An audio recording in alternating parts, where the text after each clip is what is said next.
የፖሊሲና ያተገባበር ችግር በአገሪቱ ትክክለኛ የዲሞክራሲ ስርዓት እንዳይገነባና አሁን ላይ የመጣው ሀገራዊ ለውጥ ስር እንዳይሰድ አድርጎታል ሲሉ ፖለቲከኛ ገብረጻድቃን ገብረመድህን ተናገሩ። ሀገራዊ ለውጡ ከህዝብ ለሚነሱ የቆዩና ወቅታዊ የተወሳሰቡ ችግሮችን በዘላቂነት ለመፍታት ተግቶ መስራት ይጠበቅበታል ሲሉም ገልጸዋል። ዳዊት ከበደ ዝርዝር አለው።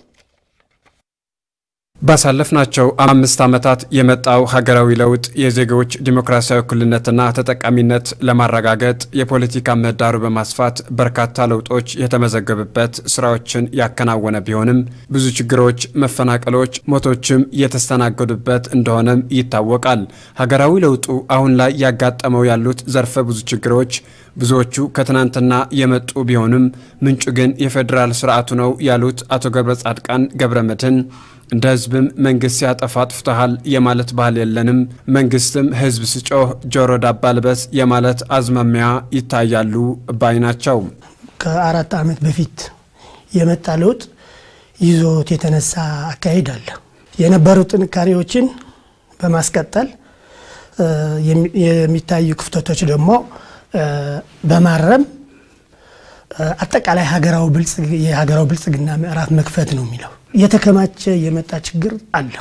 የፌደራል ስርዓቱ አተገባበር ክፍተት መኖር ነው። በፌደራል መንግስት የሚወሰዱ እርምጃዎች ከክልሎች ያለ መናበብ፣ ክልሎች ለክልሎች ያለ መናበብ፣ በታሪክ ያለ መግባባት አለ፣ በቋንቋ ያለ መግባባት አለ።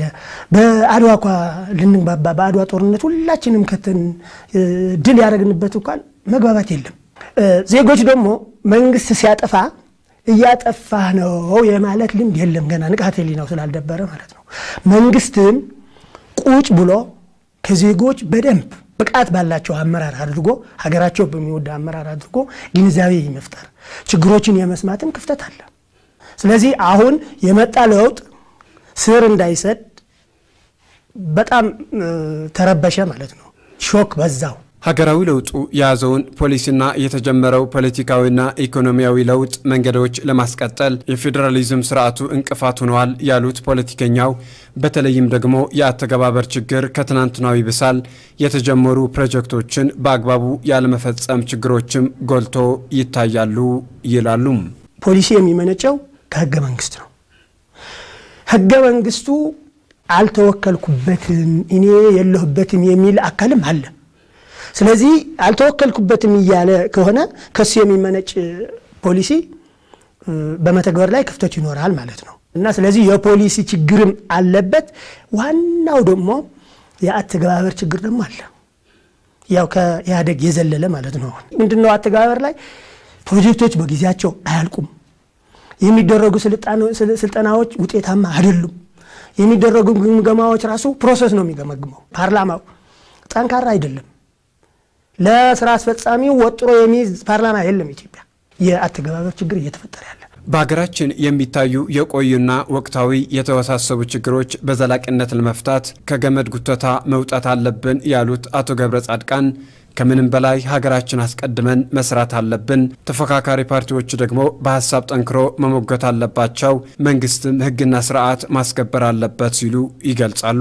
አሁን ገመድ ጉተታ ሳይሆን ስለዚህ ሀገር ከማንም በላይ ይበልጣል ብሎ ማሰብ አለበት። ፖለቲካ ፓርቲዎቹ ሐሳባቸው ተደማጭ እንዲሆን ወደ አንድ በአይዲዮሎጂና እንትን እየተደመሩ መምጣት፣ ከዛ ደግሞ መንግስት ሲያጠፋ ደግሞ በደንብ መገምገም፣ ፖለቲከኛው ዝም ብሎ እንደዚህ ያድርግ ሳይሆን መንግስት ደግሞ ህጋዊ አስተማማኝ የሚያደርግም እርምጃ ደግሞ መውሰድ አለበት። ሀገር የሚያፈርስ ከሆነ ማለት ባንዳነት፣ ተላላኪነት ይሄ የግድ ነው። ዝም ብሎ አሁን ዲሞክራሲ ስለተባለ አንተ ከሌሎች ጠላቶች እየተባበርክ ኤምባሲ እየሄድክ ሌላ ሴራ እየሰራ ከዋልክ ይሄ ህግ ማረጋገጥ አለበት።